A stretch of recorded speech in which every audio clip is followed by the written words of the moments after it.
বন্ধুরা, আজকে তোমাদেরকে দেখাবো যে এক সাপুরিয়া সে যখন জঙ্গলে সাপ ধরতে গিয়েছিল, একটা সাপ এসে তাকে দংশন করে দেয়। এরপর সাপুরিয়ার কি অবস্থা হয় সেই ঘটনা সম্পর্কে আজকে আমি তোমাদেরকে জানাবো। অবশ্যই তোমরা যারা সাবস্ক্রাইব করোনি সাবস্ক্রাইব করে নাও।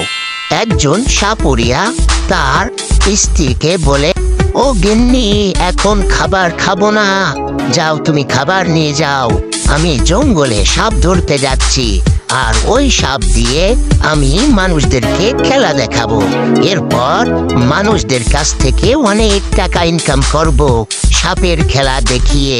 এই বলে ওই সাপুরিয়া তার বাড়ি থেকে হাঁটতে হাঁটতে লোকালয়ে চলে যায়, যেখানে সে বিনবাঁশি বাজিয়ে সাপ নিয়ে আসবে এবং ওই সাপ দ্বারা সে খেলা করবে।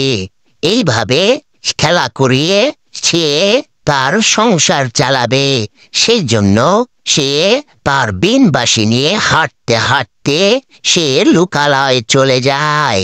এরপর সে একটা গ্রামে চলে যায়।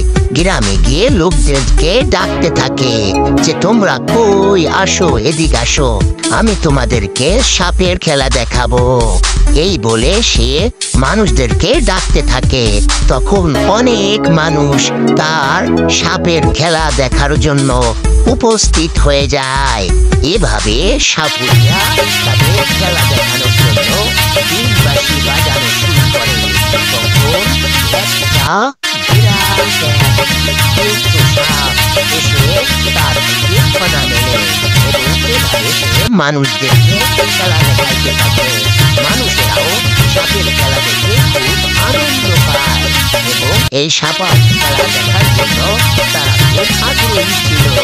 এভাবে সাপুরিয়া মানুষদেরকে বিনবাঁশি বাজিয়ে সাপের খেলা দেখাইতে থাকে, আর লোকেরা তাকে পয়সা দেয়। এভাবে তার সংসার চলে।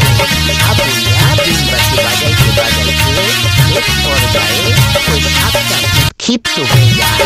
যখন সাপটা ক্ষিপ্ত হয়ে যায়, ক্ষিপ্ত হয়ে তাকে দংশন করে দেয়। এরপর সাপুরিয়া বিষের যন্ত্রণায় সে মাটিতে পড়ে যায়। তার অবস্থা খুবই খারাপ হয়ে যায়, কারণ বিষের যন্ত্রণায় সে ছটফট করতে থাকে। মৃত্যুর কাছাকাছি সে চলে যায়। এরপর লোকেরা তাকে বাঁচানোর জন্য তার স্ত্রীর কাছে খবর নিয়ে চলে যায়।